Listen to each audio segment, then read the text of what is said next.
good solid day, a lot of mental work, and excited to be able to spend Thanksgiving together with a great group of kids that have done so much at this university, and excited about senior day this week where we can honor a bunch of young men that didn't quit on this university through a lot of tough times when a lot of people would, and I want to honor them this week. We got to prepare the right way and try to get another win and send them out the right way, and that's what we're concentrating on.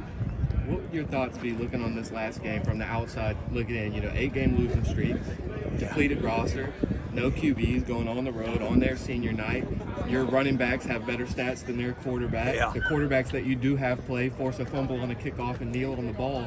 That would have to make you feel some type of way as a coach on the other end of that, right? Yeah, I'm just proud of how the kids have handled the season. We've never quit. You guys have been at practice. They continue to strive and push forward. Life is about controlling what you can control and playing whatever hand the good Lord gives you the best you can play it. And I think these kids have done that for the most part, and just proud of them for it. We got one more week. We have learned a lot this year. One thing we've learned is we've learned how to make plays at the end of a game to win, which is something we've not done a lot around here over the last few years.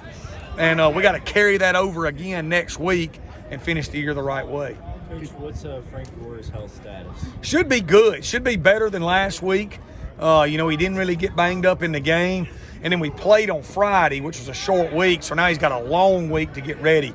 So he should be, he should be dang near 100%, I would think, by Saturday. Coach, going into UTSA 2 weeks ago, you talked about you guys kind of sensed a shift.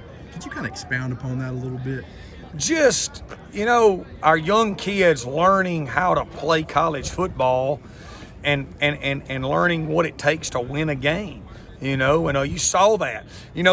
The biggest thing that's happened in this program in a long time when the game got cut to 2 the other night. The game gets cut to 2.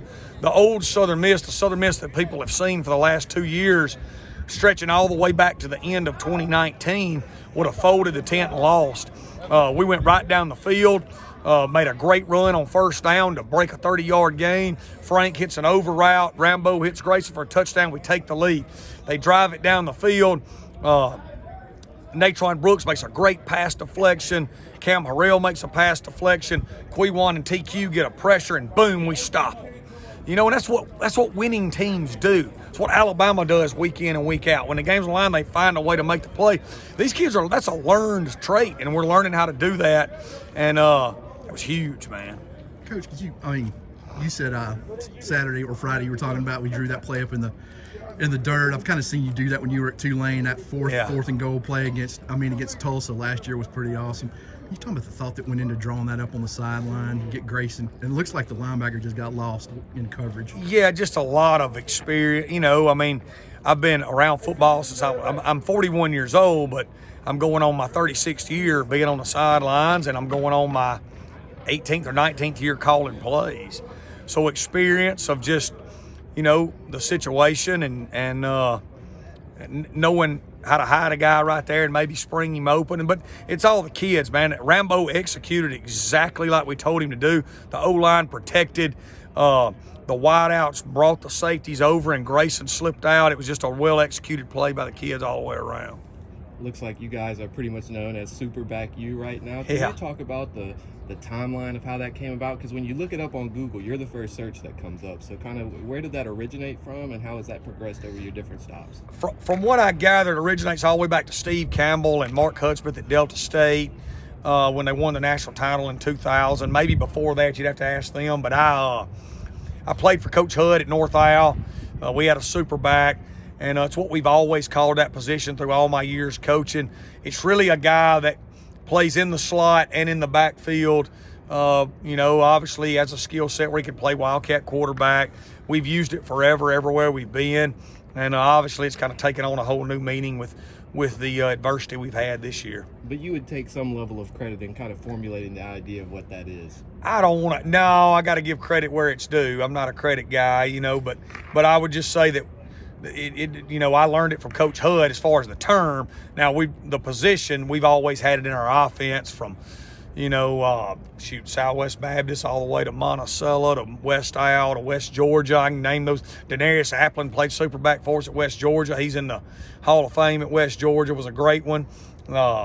You know, we had Cheeto Johnson from right down the road. Y'all know Cheeto at Pearl River. He played for us at West Isle. Reggie Hall played at Northeast Community College, and all those kids played super back for us in the past. And then Amari Jones at Tulane was a really good one for us. So it's a position that's been a feature in our offense. And, you know, Chandler Pittman was doing that for us until he got hurt early in the year. And it'll continue to be something that we use. Could you talk about how big it would be to take 2 victories into those 2 recruiting weekends in early December? Yeah, I think it would just be huge for, you know, when's the last time we had a win streak here? I don't know. I told Jack to look that up. He's going to look it up for me. To finish the year right? You want to finish well, and we want a huge rivalry game, a game that means so much to so many of our people.